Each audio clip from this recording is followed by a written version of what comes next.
اسے یہاں بھی سکون کی منزلیں نصیب ہوں گی اور آخرت میں بھی اسے کسی قوم کا خوف و ہراس نہ ہوگا۔ محترم دوستو، آج مسلمان ایک دوراہے پر کھڑا ہے، نشیب و فراز سے گزر رہا ہے، ماحول کی رنگا رنگی میں کھویا ہوا ہے، مٹی کا ایک انبار و تودہ بنا ہوا ہے۔ دنیا اسے استعمال کر رہی ہے، اسے ہر طرح پامال کرنے کی کوشش کی جا رہی ہے، اس کی بے حسی و ہولناکی سے فائدہ اٹھا رہی ہے۔ قومیں اسے لقمہ تر سمجھ کر اسے نگلنے کی کوشش کر رہی ہے، اسے ہر طرح کی پامال کرنے کی بے فائدہ کوششیں کی جا رہی ہیں، اور یہ مسلمان دوراہے پر کھڑا تماشائی بنا ہوا ہے، سود و ضیاع کے اندیشے سے بے خبر اپنی کشتی حیات کو آگے بڑھا رہا ہے۔ اس کی زندگی جمود و تعطل کی شکار ہے، اس کی باغ بالکل ڈھیلی ہے، دوسروں کے سامنے ہاتھ پھیلائے ہوئے کھڑا ہے۔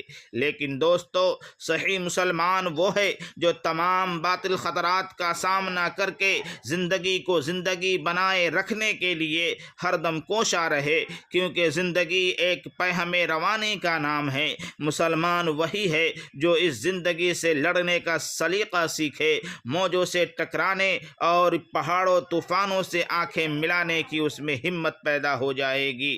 زندگی کی صحیح قدریں تلاش کر لے، اسے مرنے کا سلیقہ اور جینے کا قرینہ آ جائے۔ اسے اپنی تعمیر سماج و معاشرے کی تعمیر کے لیے قربانیاں پیش کرنی چاہیے۔ اسلاف کے کارناموں کو پڑھ کر اس میں حمیت، جوش، غیرت اور بے باکی کا اندازہ کرنا چاہیے، تب وہ مسلمان زندہ قوموں میں شمار ہو سکتا ہے۔ مسلمان کے اندر اس قسم کی ساری صفات موجود ہیں۔ یہ راکھ کے ڈھیر میں دبی ہوئی چنگاری ہے، جب بھی اسے ہوا ملے گی یہ شعلہ جوالہ بن کر پورے نیستاں کو خاکستر کر دے گا۔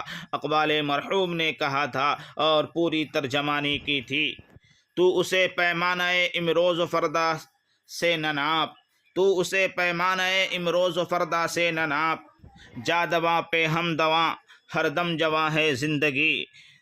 اپنی دنیا آپ پیدا کر اگر زندوں میں ہیں، اپنی دنیا آپ پیدا کر اگر زندوں میں ہیں، سجد آدم ہے ضمیر کن فکاں ہے زندگی۔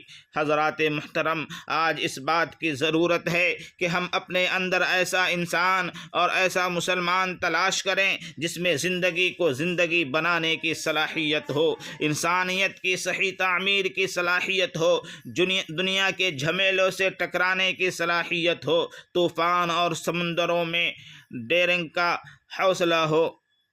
سرکار دو عالم صلی اللہ علیہ وسلم کی حیات طیبہ آپ کے اخلاق و عادات، معاشرت و معیشت، سیادت و قیادت کی صحیح اور سچی تصویر پیش کرتا ہو، اور اسے اپنی تقدیر خود بنانے کی فکر ہو۔ اوروں کے بنانے سے تقدیر نہیں بنتی، اوروں کے بنانے سے تقدیر نہیں بنتی، ہم جہد مسلسل سے تقدیر سنواریں گے۔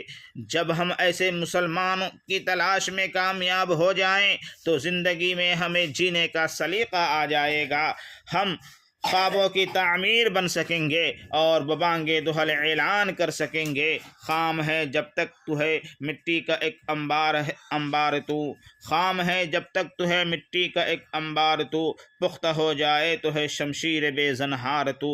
دعا کیجئے کہ اللہ تعالی ہمیں وہ حوصلہ اور جرأت عطا کرے، ہم زندگی کے تابع نہ ہوں بلکہ زندگی ہمارے تابع ہو، اور ہم اسلامی اصول کے مطابق خود کو ڈھال سکیں۔ آمین۔ وآخر الدعوانا ان الحمد للہ رب العالمین۔